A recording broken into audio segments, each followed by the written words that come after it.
And good evening, and thank you so much for joining me. I'm meteorologist Eric Tolman here with the Michigan Weather Channel, Detroit, Michigan.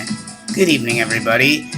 Gusty winds continue today with colder temperatures arriving, with wind chill readings in the teens and 20s today.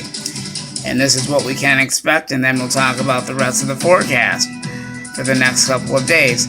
Wind gusts increased to around 30 miles per hour today, and then the wind and temperatures in the 30s produced wind chills in the teens to 20s, and then after that, flurries and scattered snow showers tonight.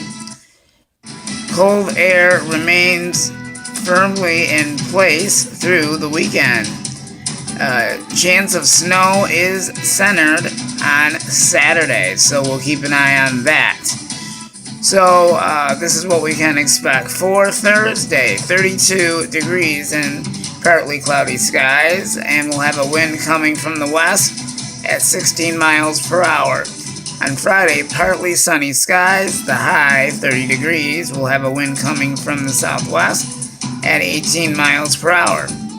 On Saturday, a chance of snow, 29 degrees. We'll have a wind coming from the southwest at 8 miles per hour.